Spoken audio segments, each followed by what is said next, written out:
Hello, and welcome to today's episode of Real Life, Real Love. I am your host, Sarah Michelle, and I am a sex, love, and intimacy coach for men, women, and couples. And this is my co-host, Haley Henderson. Would you like to share a little bit about you?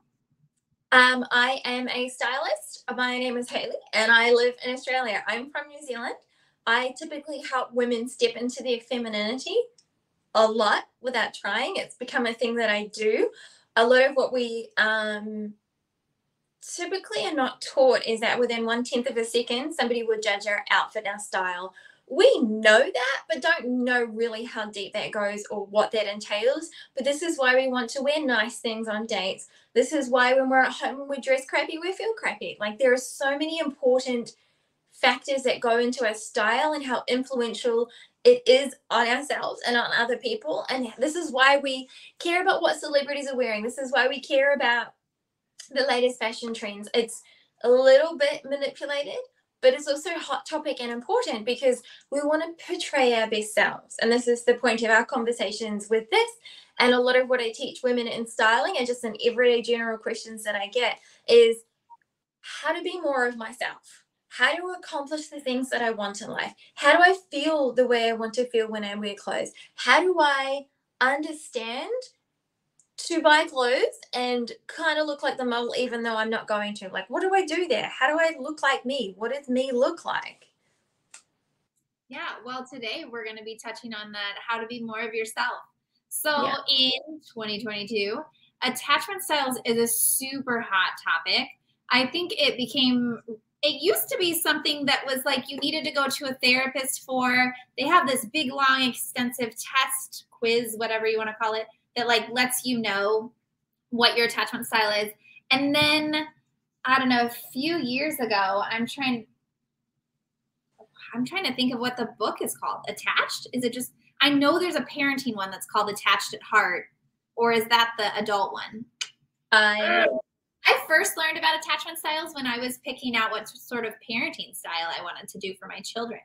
And it wasn't until years later after my divorce when I was working with a therapist that then this book came about attachment styles as adults.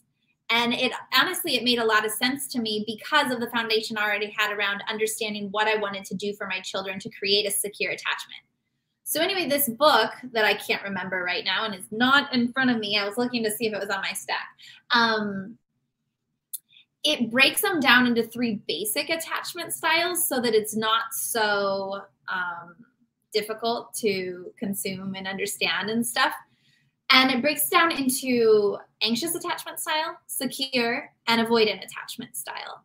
And this stuff has become really popular on social media, people sharing about it. And I think it's great that we're learning more and more about it.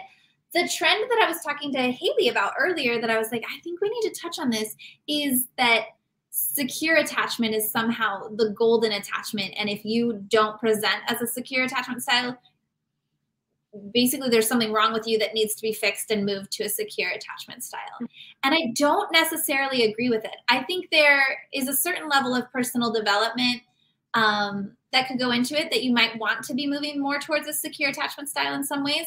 But it's not like if you're not secure attachment style, then you have to sacrifice your own needs in the relationship or your own desires because, oh, that's not a secure thing, that's an anxious thing, or that's. So for example, if anyone watching doesn't know, the anxious attachment style needs closeness to feel secure. The avoidant needs space to feel secure. And so the secure person in the secure attachment is just already there. Like, they know who they are, what they want, and they're not looking to others as often for feedback or to fulfill that need. Yes. So when we were talking about this earlier, I was telling you, like, I just think it makes a lot of sense that if you have an anxious attachment style, just knowing what that means and being honest with your partner about it. And as long as you match up with a partner that has no problem meeting those needs, you can allow some of that to come through. Now, if there's toxic parts of that, for example, I would say on the anxious side, the toxic part would be that if your attachment is not being met, you can start acting out and doing mean things, Yes. or things that are character, because you just need the attachment back, whether it's healthy or not, right? Yes. So that would be a part of the attachment style where you're like, okay, well, personal development's going to step in here and I'm going to work through that. I don't want to keep that. But if part of your anxious attachment style is like, hey, I really want the good morning text every day because since we're not living together, it just helps me in the morning reconnect with you and know that we're a part of each other's lives and everything's okay throughout the day. I don't think there's anything wrong with asking for that and making sure that you have a partner that's willing to meet that. Now, if you have a partner that isn't willing to meet it, that's a whole nother conversation to be had. But I think the trouble is we tend to see anxious attachment styles connect with avoidant, and that has to do with the whole, usually, inner child of like your development, not development, the way that you were brought up with your parents, right? You likely had a parent that was avoidant, and that made you anxious, which is why you're always trying to create the connection. Yeah, definitely. Well, touching back to something you just said in terms of that was like, if your partner is not willing to meet this, if you recognize with yourself who you are and how you feel, you've looked at this, you identify with something, and that's your preference. Nobody should tell you what you should and shouldn't identify with, and somebody should not attack you for what you identify with in any regard in your life. It's a safe space. You should be able to be free to live your life. But if you identify as an anxious attachment style or an anxious functioning person, and you've got good communication, you're aware of where you're at and what's going on, and this is what you identify with, if your partner is not willing to meet that, are they really a partner? Because what is a partner? If you're like, that's what, like, if you identify and this is how you feel, this is what you're thinking, this is your experience, and you're clearly communicating, or at least attempting to. So you can say, I don't know, but this is how this feels, or I don't know, but this is what I'm thinking, or I'm really confused, but this is my experience. And you're going to this person who's meant to be, like, in my brain, I always think 50-50. It is never 50-50. But if you're a partner, you're like, two sides, and then you like figure out what that looks like. And if the other person is not willing to communicate with you, did you like that? You were like, oh, yeah. Like, good hand gesture. That is how people do things. Like, if you communicate and this person is not responding, they're not addressing, they're not allowing, like, whatever description it is, you'll know it. There's the other person. But are they a partner? If you've done your work, you've got to this point, you've chosen whatever you identify with, that's not the drama. And I don't want you to think like this other person is, don't let them tell you what you can and can't do and then be like, well, I'm your partner, so you're being silly, or any of that dramatic, toxic, controlling, unhealthy stuff. You are okay to be avoidant and anxious. It doesn't mean there is anything wrong with you, but this person who is not connecting well with you may not be a partner. And sometimes that's the problem, not your attachment style. And it's good to point out that we might be predominantly one style, but we can all access any of these styles in different situations, either by choice or just the way that it's coming up where we're triggered. Like, I know for the most part, I am predominantly secure. And it's way easier for me to be secure in my friendships and family relationships.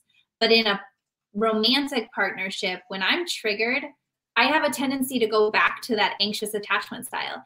And so for me now, one of my things has been learning how to like take a step back. And when I recognize that I'm triggered, okay, is this something that I can self-soothe? Is this something I can work through?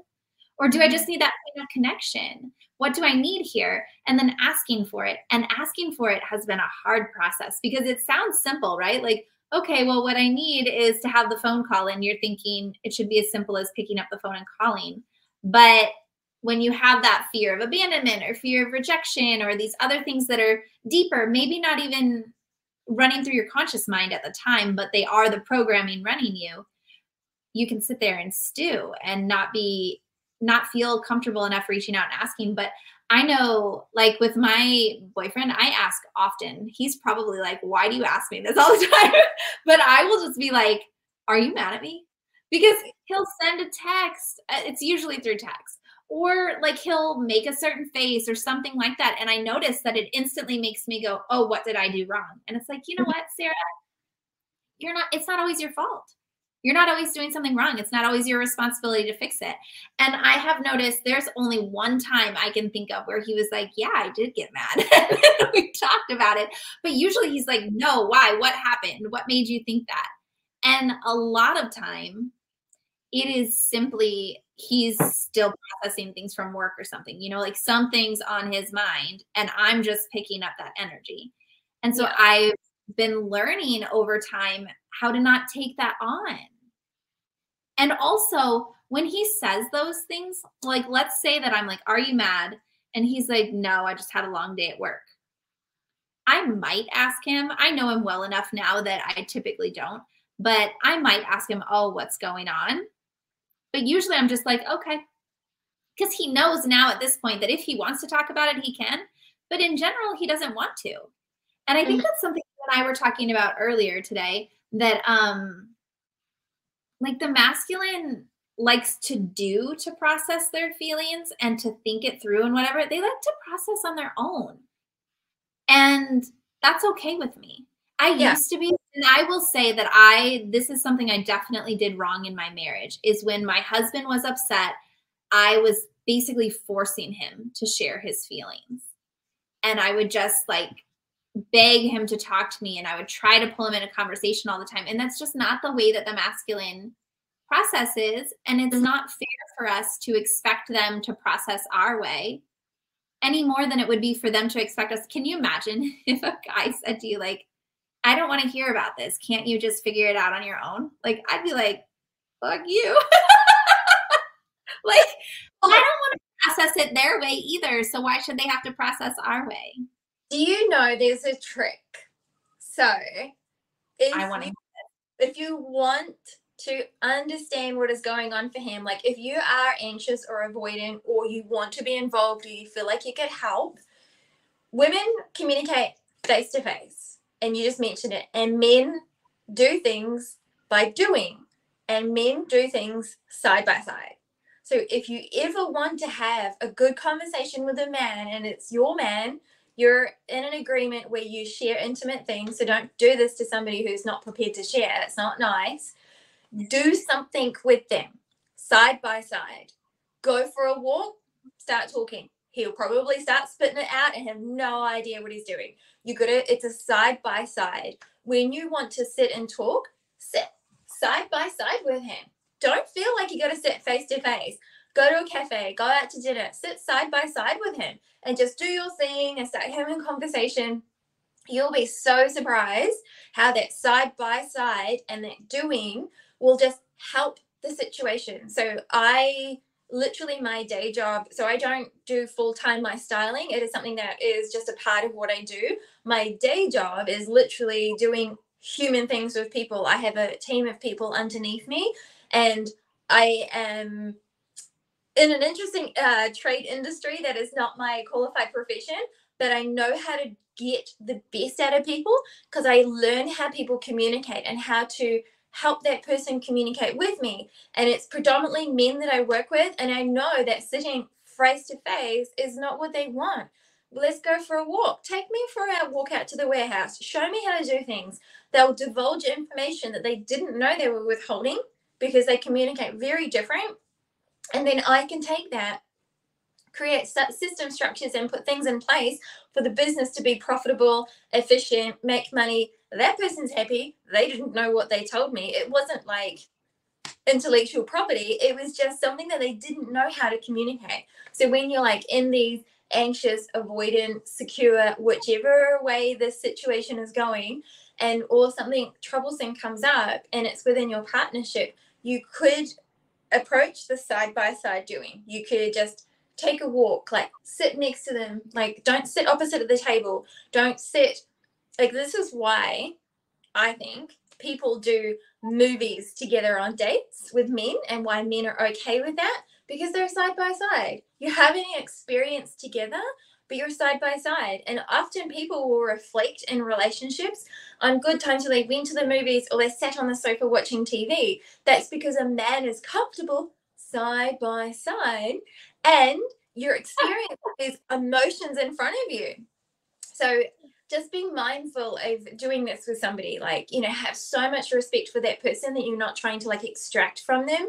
You're wanting to like, love and support and help. And sometimes you've got this thing going on and you're like, what is the thing for me? And this person is not coughing their shit up. And often men are like that. But if you do a side-by-side thing with them, like let's go get a drink, or like it could be a coffee or an alcoholic beverage, and sit at the bar side by side and just have your drink and get some olives or do something and just start talking and try.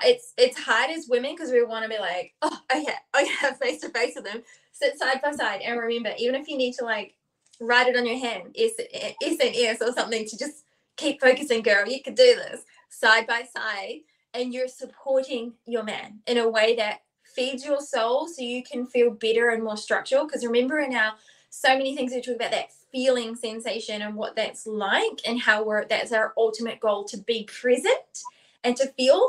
And when you're doing that side by side with him and you're being and like listening and side by side, it's going to be so beautiful. And he's going to feel seen and heard in such a way where if you've never done it, he's probably going to be like, why did I just tell you all that stuff? And you'll be like, so weird, I don't know how. So I didn't know about the side by side. I did know about the hands, about getting them moving, that they like to talk when they're doing something. But I think you brought up something really important in there that I just want to point out, is that we're not doing this as a way to manipulate and draw information out. We're doing it to create an environment that he feels comfortable sharing what he wants to share. So like if he reaches a point where he's not sharing anymore, it's time to respect that and to understand that I know that I have trouble sharing too much. I mean, with my girlfriends, it can be way, way easier than it can be in a relationship, but not always. It kind of depends on the topic. I'm not a huge person on, like, I know the feminine leads in vulnerability and is vulnerable, but that's an area that I'm still very, very much practicing in. And so it can be really easy for me to respect automatically. Like as soon as my partner is like, I don't want to talk about it, I'm like, got it. Because I don't want you to ever force me to talk about something when I'm not ready. But you also know, not always because they're not ready. It's because nobody has ever helped them share and communicate in the ways that they naturally do. And that's why that's what doing is. And that's why if you do it in a nice, respectful feeling way where like, girl, if he's not talking and he likes to have a good whiskey or something and he's got a favorite bar, like get in the car or wherever, go to that place, sit there, order your favorite wine, get a snack. Don't go there to extract. Go there to be there with him in feeling. And because nobody has ever invited him to be this way, he'll like, that's when you'll see it. He'll state stuff and he'll just be like, well, that happened. And you'll be like, this is so weird. And you've had a good time and you've respectfully helped him and yourself. Like you've created that beautiful connection between yourselves. And it might take time, right? You might have to do this multiple times because this is going to be foreign to him, especially if you have an existing relationship where the two of you together have a pattern of this not working and you're going to shift that.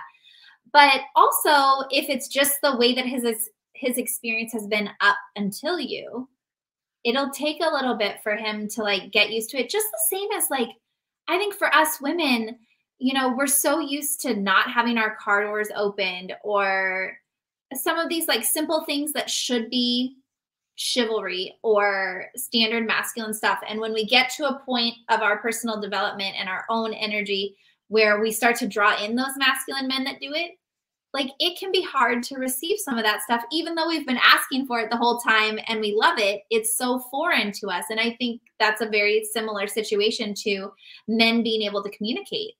I mean, there's not a lot of space for men to be vulnerable. And I don't know that that's always a bad thing. Like, I'm not sure that men are looking for vulnerable spaces as often as we are as women, but I do think they need a space. Like, there are points in their life where they're going to need to work through something, process it, whether it's with their spouse or their best friend or, you know, a therapist or whatever it is that they choose. But yeah. Definitely. Yeah.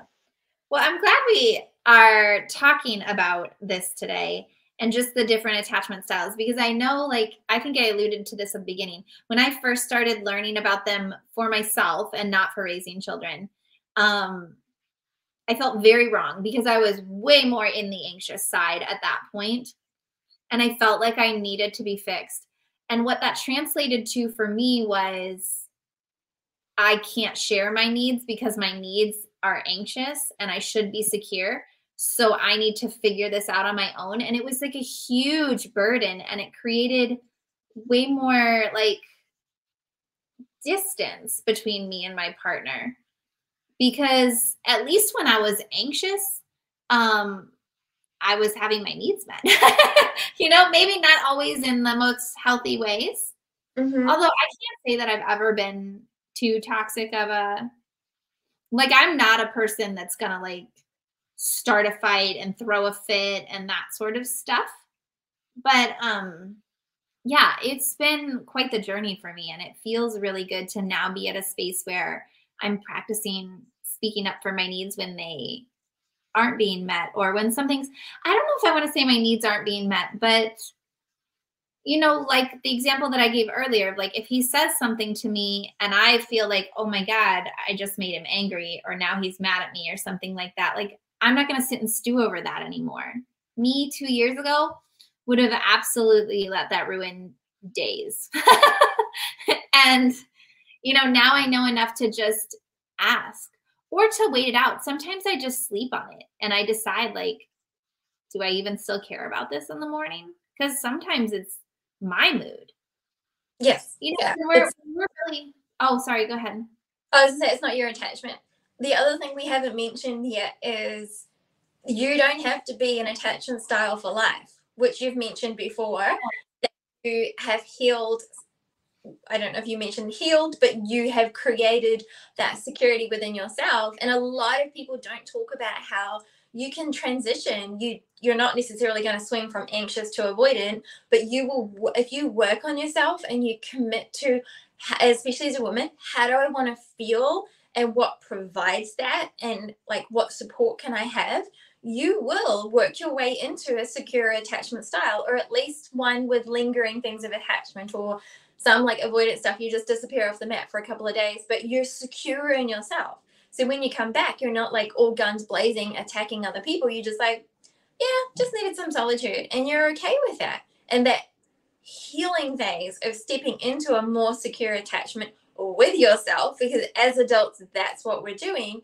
Then when you relate to other people, you're a more whole feeling individual.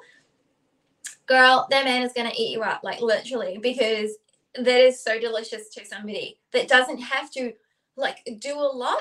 They can just, what would I like to do, instead of what is the obligation of doing.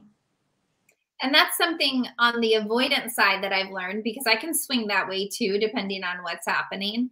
I didn't realize until after my divorce how much space I actually needed, because I had grown up in a family of 4 kids, and I had stayed living at home until I got married. And then I constantly had him in the house. And then we had a few years later 2 kids. So it was like, I just always had people around me.